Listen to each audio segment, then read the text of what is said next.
Classificação indicativa. Livre para todos os públicos.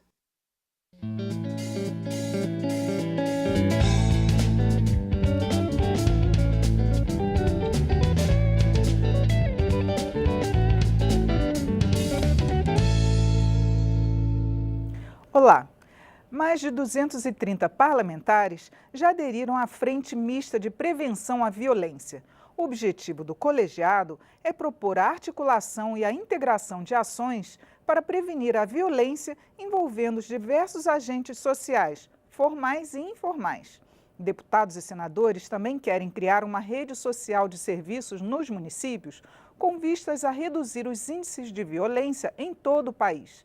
Entrevistada desta edição do Palavra Aberta é a idealizadora da frente, a deputada Ieda Cruzes, do PSDB do Rio Grande do Sul. E o programa tem uma produção conjunta da TV e da Rádio Câmara. Bom, bem-vinda, deputada Ieda Cruzes. Obrigada, Regina. Gostaria que a senhora primeiro falasse da experiência que a senhora teve quando foi governadora do seu estado, que a senhora também criou um programa de prevenção à violência. Queria saber se é possível trazer para o âmbito nacional essa experiência. Olha, sem dúvida, lá no Rio Grande do Sul, o meu ato durante a formação de governo foi mostrar aos secretários convidados para formar o governo de que eles não trabalhariam cada um por si. Eles trabalhariam em sintonia, sempre guiados por um programa estruturante maior. E o primeiro que eu lancei, em fevereiro do primeiro ano de governo, foi o Programa de Prevenção da Violência, com entidades internacionais como a Unesco, organizações da sociedade civil preocupadas com a questão da violência, todas as secretarias. E em pouco tempo, os gráficos mostram que os índices de criminalidade e os índices de violência conseguiram se reduzir em quase todos eles. E eu tenho isso presente porque também em 2007 tomou posse o governador de Pernambuco, que tinha os maiores indicadores de violência e homicídios do Brasil, e em 4 anos o número de homicídios foi drasticamente reduzido. Não é o que nós queremos, mas houve uma contenção na violência. Da mesma forma, o Espírito Santo, em 2011, montou o seu programa estadual e teve um resultado que o Espírito Santo saiu de 5º estado mais violento para o 15º estado mais violento, em pouco tempo. Só que de 2015 para cá, há um refluxo.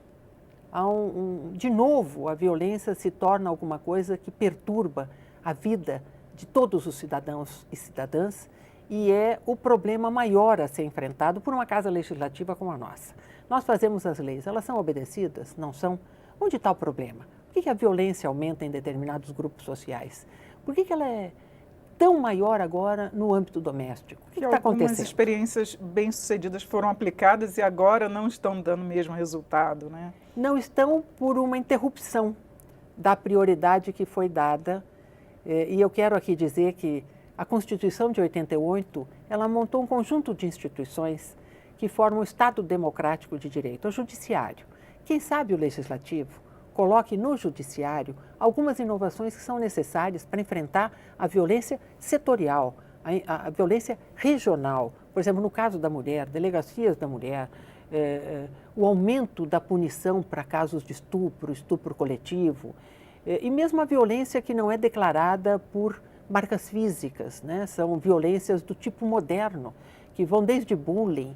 Então, todas as formas de violência, elas exigem uma inovação na política nacional. Contra o jovem negro, por exemplo, um aumento exorbitante, né? Por exemplo, entre os jovens.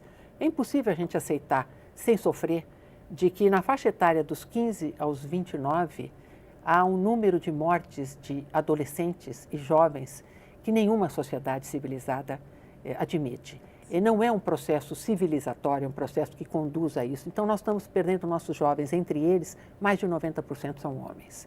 Então, você tem diversos tipos de violência e diversos registros estatísticos. E dentre as populações com características distintas, por exemplo, a violência recai, não nos estados do Sudeste e do Sul, mas recai nos estados do Norte, Nordeste e Centro-Oeste sobre o negro, sobre a negra. Então, você tem casos específicos que requerem legislações específicas, atitudes de executivo, atitudes de câmaras de vereadores, de assembleias legislativas, da Câmara dos Deputados, do Senado Federal. Então, você tem uma forma de violência do mundo do século XXI que precisa ser enfrentada.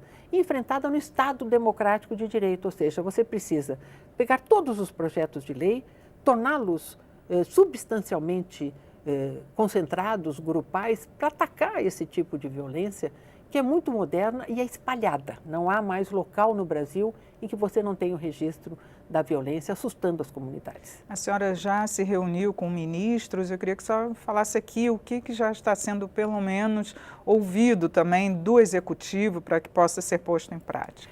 Então, o primeiro-ministro de Desenvolvimento Social, ministro Osmar Terra, ele tem programas específicos para a primeira infância, criou uma coordenadoria que tem a primeira infância,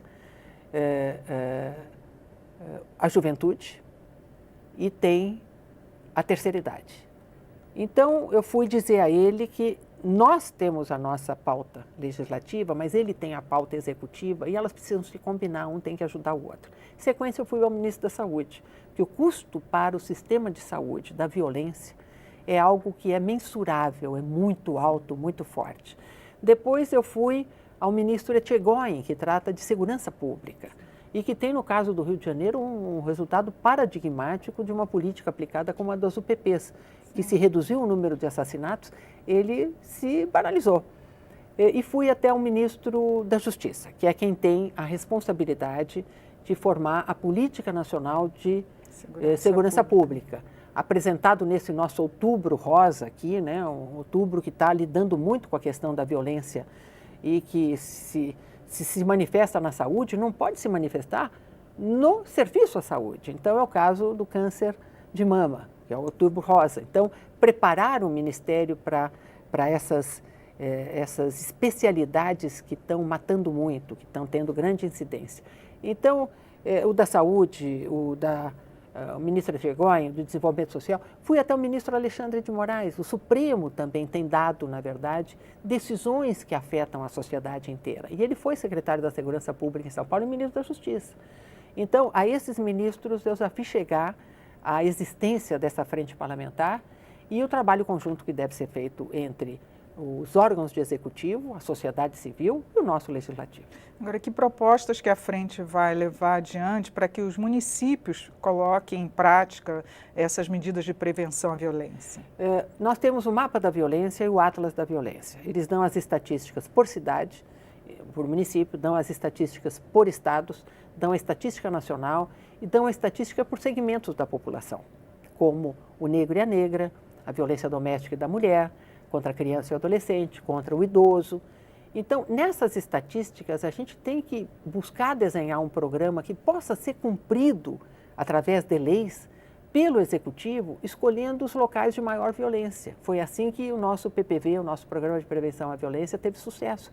Nós fomos aos bairros mais violentos e ali nós colocamos a presença do Estado, não apenas como repressão, mas como saneamento, como delegacia da mulher, como quadras de esporte. Quer dizer, o Estado tem que estar presente onde a violência existe, de maneira identificando as formas de violência, prevenindo e combatendo. São as duas formas que nós vamos fazer. É desenhar um mapa onde um Programa Nacional de Prevenção da Violência pode ser feito pelo Legislativo, mas junto com os executivos, inclusive municipais. Nesse caso, a frente vai tentar reunir esses dados todos, porque a gente tem muitas estatísticas, mas elas estão estanques. Às vezes estão até só nos estados.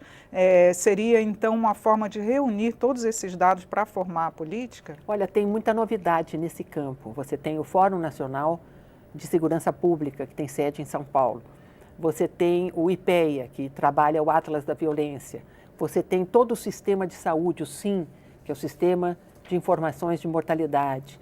Então, você tem séries estatísticas, elas já estão muito sedimentadas. Então, elas já fornecem os dados principais para a gente poder atuar em locais aonde a violência se concentra, em setores aonde ela se concentra e fazendo com que o dinheiro que seja dedicado pelos orçamentos municipais, estaduais e federal tenha o melhor resultado nos indicadores de violência. Agora, deputada, a formação de policiais, que é algo também reclamado pela sociedade, que eles lidam com muita violência também, isso vai ser tratado pela frente? Olha, não tem dúvida que um dos setores é o que é chamado de violência policial.